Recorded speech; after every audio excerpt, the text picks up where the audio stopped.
Hey guys, how are you? Aqui é o Teacher Marcos e agora nós vamos falar sobre Passive Voice. Para nós compreendermos a voz passiva no inglês, nós precisamos também aprender a voz ativa, a Active Voice. Para isso, eu trouxe duas frases, uma na voz ativa e outra na voz passiva. Antes de nós adentrarmos em cada uma dessas duas frases, para compreendermos bem como funciona Passive Voice e Active Voice, nós precisamos lembrar que, na voz ativa, o nosso sujeito é o elemento central da frase, certo? Já na voz passiva, o elemento central é o objeto da frase. Então, antes de nós adentrarmos agora nas frases, nós precisamos lembrar muito bem disso, certo? Active Voice, sujeito é o elemento central. Na Passive Voice, o objeto é o elemento central, ok? Vamos lá para a frase. The maid cleaned the house. A empregada limpou a casa, certo? Quem é o nosso sujeito aqui? Maid, a empregada, ok? Então, the maid cleaned the house. O que importa aqui é que a empregada aplicou uma ação em um objeto, certo? O que nós estamos dando os créditos pela limpeza da casa para a empregada. Nós estamos falando que ela aplicou uma ação. Viram? Então, logo o nosso sujeito aqui ele é o elemento central.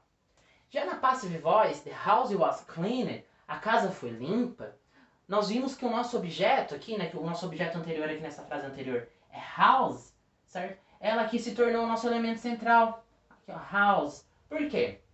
Porque aqui nós estamos falando que a casa foi limpa. Não importa por quem. Não importa se foi pela empregada, se foi pelo pai, mãe, tio. Não importa quem limpou a casa. O que importa é que a casa foi limpa, né? The house was cleaned. Mas, teacher, se eu falar the house was cleaned by the maid, a casa foi limpa pela empregada, é voz ativa ou voz passiva? É voz passiva. Por quê? Porque a gente ainda está falando que o nosso objeto sofreu uma ação pelo sujeito.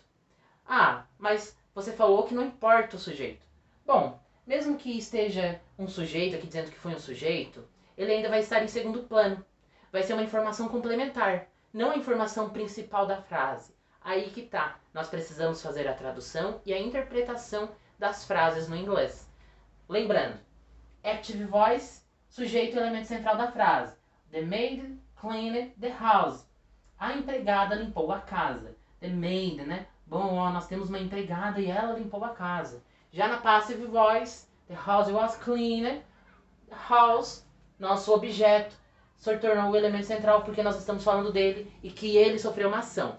Bom, lembrando, novamente, Active Voice, o nosso sujeito aplicou uma ação. Passive Voice, o nosso objeto sofreu uma ação. Simples assim, ok? Bom, Passive Voice é isso.